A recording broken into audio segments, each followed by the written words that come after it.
Hi guys, welcome back to Waxing On. It's Friday, and that means anything goes. And today we're looking at some Broadway music.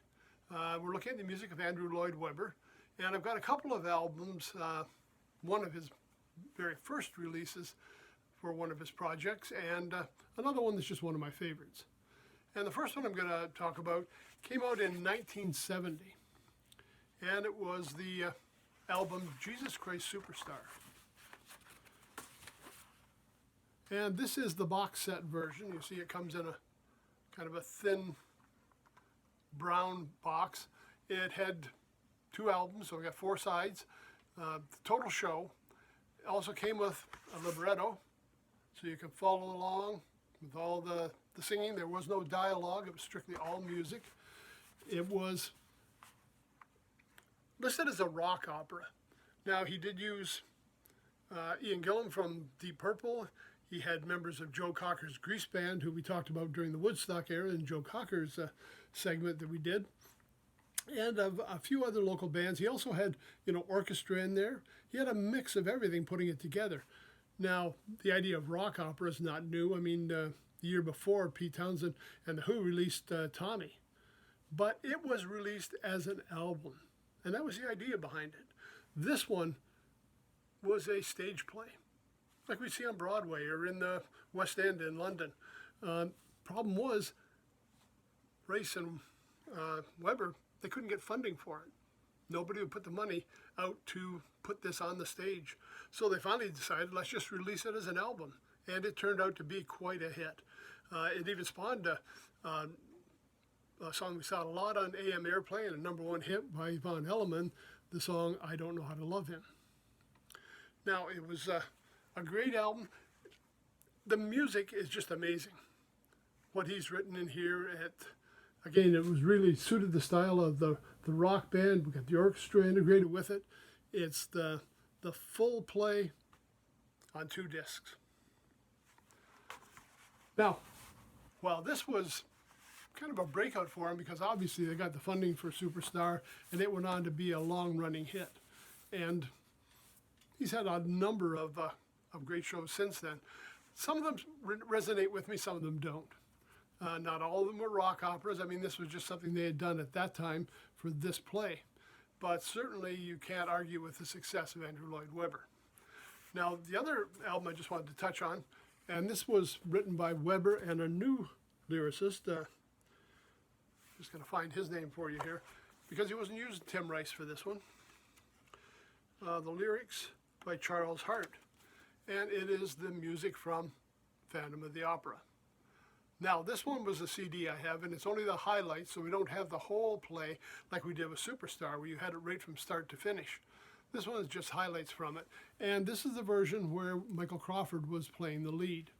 And if you're at all familiar with Broadway or, again, the West End in London, Michael Crawford is just a superstar and a very well-known name.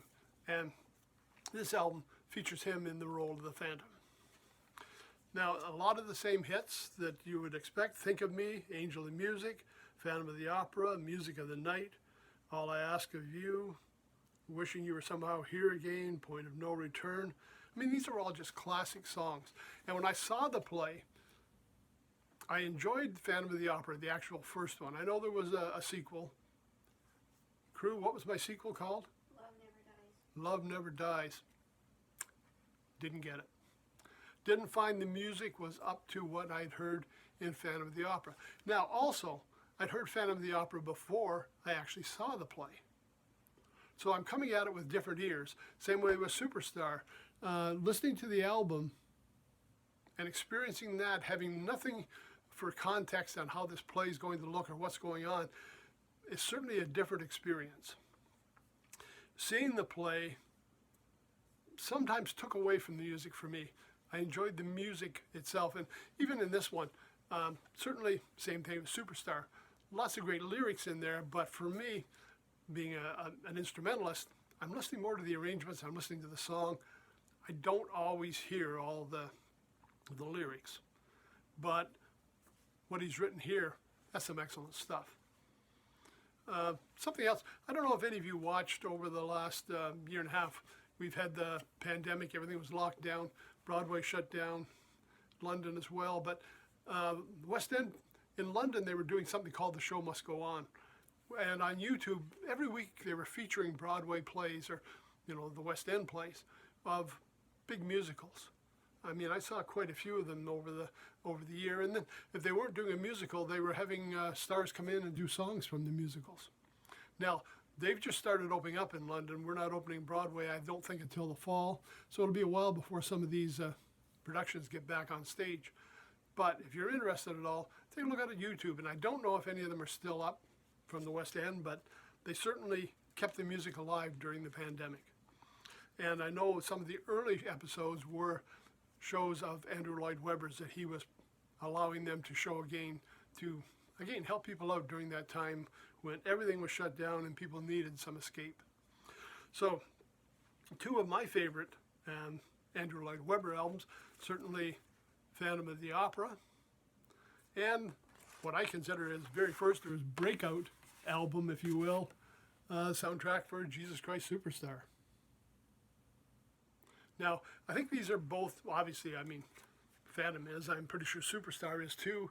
I don't know hard copies if you can still buy the box set, but it would still be available in the streaming networks to give you a chance to check it out. So today, some music from Broadway, or, the stage productions, Andrew Lloyd Webber. Check it out. You never know, and like I say, some of these songs may not be familiar, but the writing is excellent, and I'm sure you'll find some favorites as you get through the albums. So that's it for Friday. We'll see you again on Monday. Everybody have a great weekend. Stay safe. Thanks for stopping by.